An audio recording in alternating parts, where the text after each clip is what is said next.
So, as a lot of you know, May is Mental Health Awareness Month, and I really wanted to share my experiences with uh, mental health. Um, I've talked about it a lot on the channel, and I don't think I've fully gone in depth about really everything that's kind of gone on in my life with, I guess, anxiety, depression, just that overall, you know, not caring. This video is going to be a straight shot. There are not going to be any edits. There's not going to be anything that, you know, where I'm just going to stop or, I mean, I'm going to clean it up and editing and all of that, but this is more of me coming to terms with everything. And to start my story, it goes back to being 17 years old. I was 17 when I had my first panic attack. And I guess I shouldn't have ignored what that was. But the reason I had that panic attack, what felt like a dumb reason. Moral of the story, I was in theater my senior year of high school. And at the same time that I was doing that, I really wasn't doing as well as I could have been in classes. Because, kind of running that senior year block where it's like, I don't want to be here anymore. I'm just basically biding my time to get out of here. And, my parents had gotten kind of wind that I wasn't doing all that well in my classes. And so my mother had kind of threatened me with not being able to continue on doing theater. And me being the, I guess, close to adult, I guess. I don't want to say preteen because 17 years old, you're an adult, almost. And I didn't handle it well. I started hyperventilating. I started, basically getting into this tailspin of a dive over something like that. And that was the beginning of what I never expected to last this long. When I was 18, and this has been maybe I'm 29 now, so this has been almost a 12-year struggle with mental health. When I was, I was almost 19. I started feeling like I had the power to, I was immortal. I didn't have to sleep. I didn't have to, I didn't have to rest my body. My mind was so wired with different things, and in that time period, I had become kind of accustomed to being in what's called, I guess, unrequited love. I'm not mentioning names or anything like that, but I mentally couldn't grasp why, a relationship couldn't happen. But the older I got, and now, almost 10 years later, I now understand everything. I came to terms with that well before I came to terms with my mental health. But I was struggling because we were all college-age kids, and I was still the one with the schoolboy crush that couldn't, or felt like, no wasn't the right answer, that I could be the movie star hero, that I saw in all of the 80s movies that I had been binging to that point. And, eventually you just had to be taken down a peg, and that was life for that. But, back to kind of my mental health at that point, I was going through, I guess, what I've kind of grasped the concept of calling mania. I believe that's what it is. It was, you know, I had these high points where I could be up from sun up to sundown and stay up till 6 a.m., sun up to sun up, basically. And then there were days where I couldn't get out of bed, where I was sleeping 10, 11, 12 hours because my body finally said, hey, idiot, that's enough. But I still wasn't listening to myself.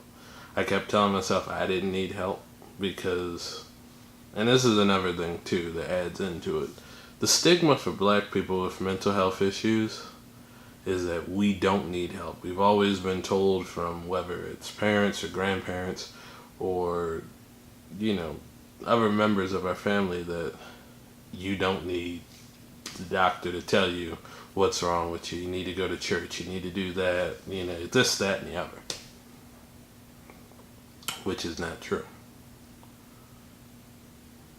But in my case, it was just so hard for me to come out to my parents about it because I looked at it like, okay, I've already done enough damage by not being the son that they probably, or this is my feelings, that, and they've never told me this, but I've always felt that I've somewhat let them down. And that was part of the reason I dropped out of college, was because I got tired of spending their money, and I said I would finish when I could afford to finish. I wasn't going to let my parents keep pushing me, to go to school, and here I am not making the cut. Because I've never known, and I still question myself as to what do I want out of life, and at 29 years old, you shouldn't be asking yourself that question. But I'm content where I am right now, and that's about it. But it was so hard to tell my parents what was going on because I felt like I was still going to get that same routine black answer of, you don't need this, you don't need that, you don't need medication and all of that. So fast forward about 5 years, and still in my mind I'm having these rough days where, these thoughts are creeping in, negative thoughts, and I hate to use the word, but, I'm not even going to use that word, but waking up and feeling like, oh, well, I wish I didn't make it through the night. And it took for my daughter to be born for me to finally say, okay, I need to get some help. But even still, it took almost a year after she was born to do that. I just remember it, and it's hard. I remember a few nights after she was born,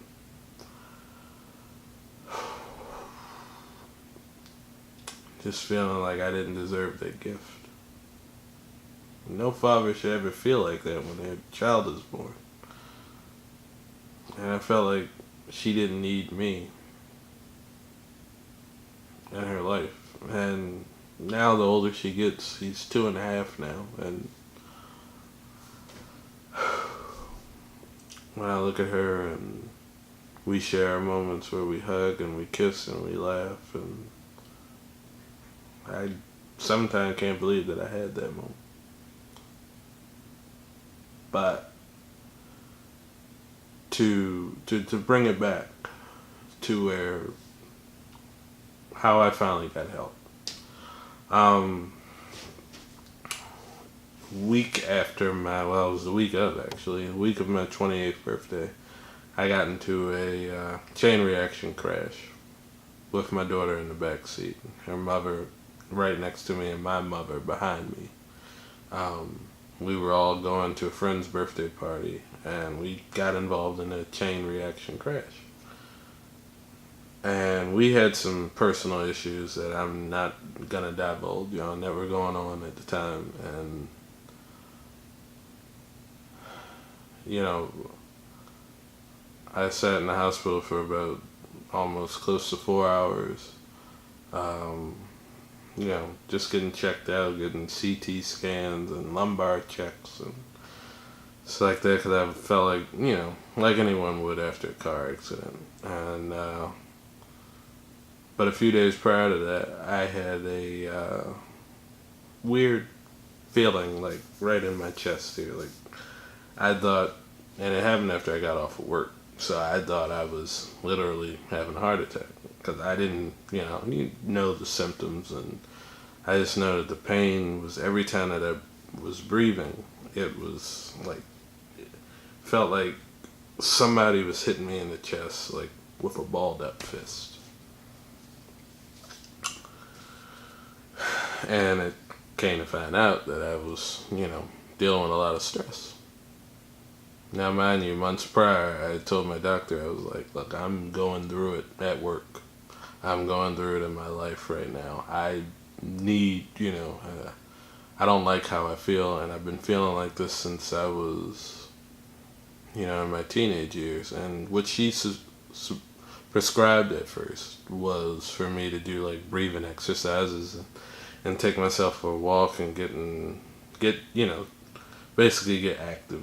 You don't have those thoughts when you're active. And when I went back to her shortly after the car accident, I told her, I said, look, I can't do this. I can't do this by myself. I don't have the time with the job that I have, I don't have the time to walk off when somebody, says something to me that hurts me or something that tests my, stress levels or anxiety levels. And, she listened to everything that I said, and we settled on Lexapro.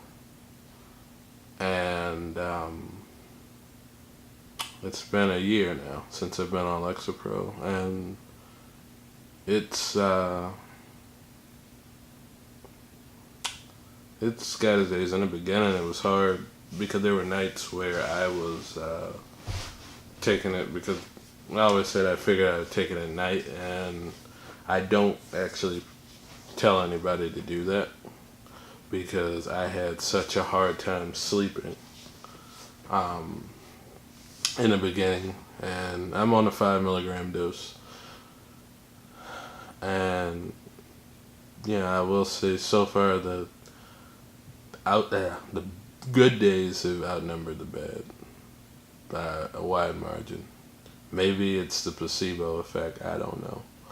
But I know for a fact I'm making changes in my life to make sure I don't have to feel like this. I don't have to feel like I felt ever again. And that was that's been the joy of all of this. I know a lot of people say don't trust medication for things like that, but I don't know. I feel better.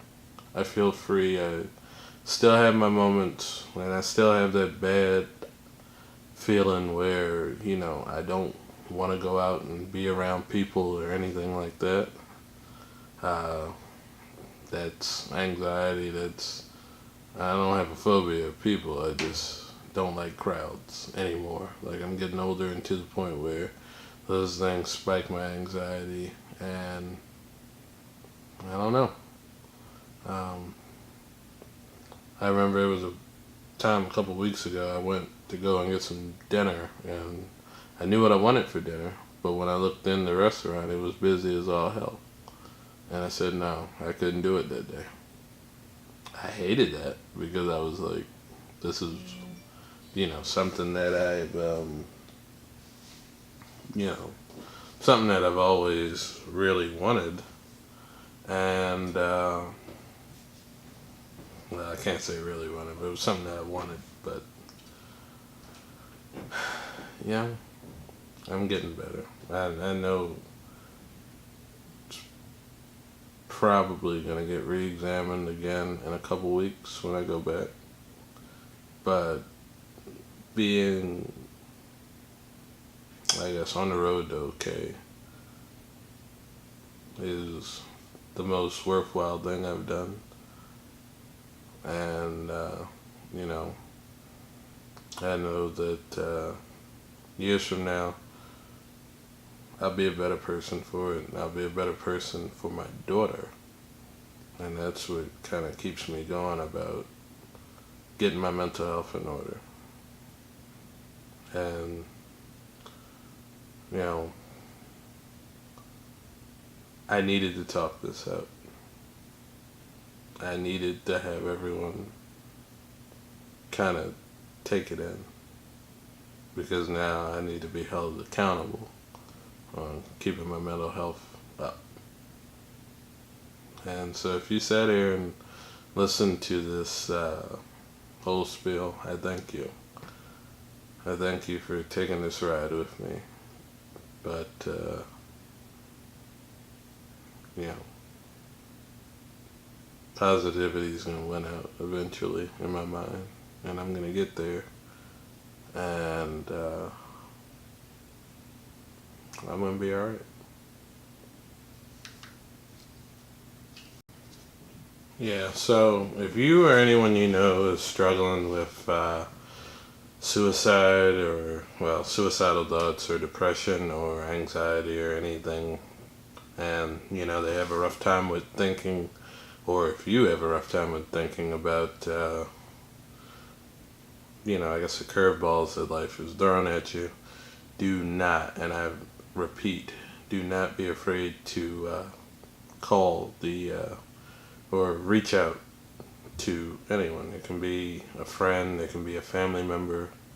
If you don't think that that's the best course of action, and you want someone that's not associated in your life, your best bet is to dial the number that's on the screen. That's 1-800-273-8255. It's 1-800-273-8255. That's the National Suicide Awareness Hotline. I don't have a relationship with that, you know, with the hotline, but I know it saved many lives, and, you know, who knows, maybe this video reaches you at a time when you need it. And, yeah, so, thanks for listening, thanks for watching. I promise you I'm not always this doom, gloom, and depressing, but if you want to see what else I got, please like and subscribe, and thanks. I'll catch you guys later.